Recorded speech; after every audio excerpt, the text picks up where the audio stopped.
पंडाल यहाँ पे बनाया भाई।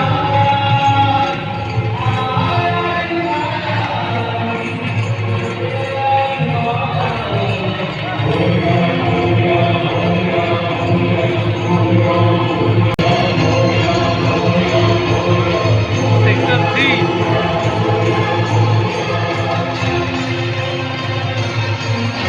कितना बड़ा पंडाल है ये।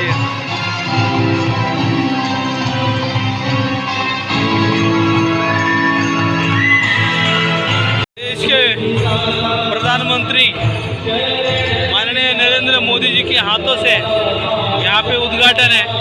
देखिए पब्लिक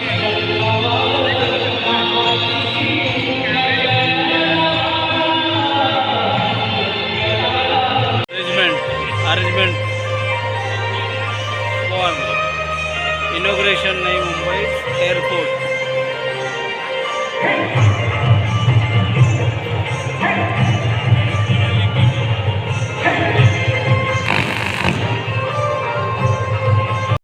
कार्यक्रम में जामर लगा दिया, कोई कॉल नहीं कर सकता है, किसी का कॉल आ नहीं सकता है, ऐसा कंडीशन है।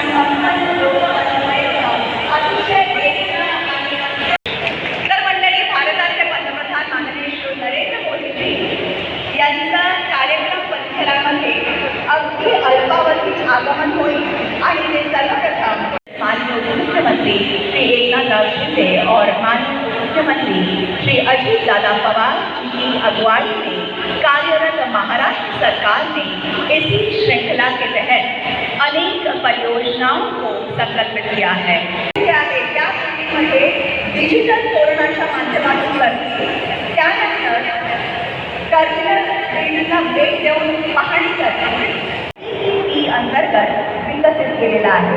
त्यामध्ये महाराष्ट्र सरकारच्या वतीने सिडको ही सवलत देणारी प्राधिकरण आहे, तर नवी मुंबई आंतरराष्ट्रीय विमानतळ लिमिटेड म्हणजे NMIAL ही सवलत देणारी कंपनी आहे। केवळ 1160 हेक्टर क्षेत्रफळ असलेलं हे विमानतळ म्हणजे संपूर्ण जगातील सर्वात कार्यक्षम अशा विमानतळांपैकी एक म्हणून डिझाईन केलेलं आहे, जे अखेरीस दरवर्षी 90 दशलक्ष प्रवासी आणि 3.25 दशलक्ष टन माल वाहतूक करेल। लाईन 3 ज्याला आपण ॲक्वा लाईन म्हणून देखील संबोधतो, म्हणजे कुलाबा बांद्रा सी कॉरिडॉर राष्ट्राला थोड्याच वेळात समर्पित होईल। शहराची पहिली आणि एकमेव पूर्णपणे भूमिगत अशी मेट्रो लाईन आहे। हा एक परिवर्तनकारी प्रकल्प आहे, जो मुंबई महानगर प्रदेशात ज्याला आपण MMR म्हणतो, प्रवासाची एक नवीन परिभाषा निर्माण करतोय। तर कनेक्टिव्हिटी कशी आहे? कप परेड ते RAJBLR पर्यंत 33.5 किलोमीटर लांबीची मुंबई मेट्रो लाईन 3 37 स्थानकं असलेली दररोज 13 लाख प्रवाशांना सेवा देईल।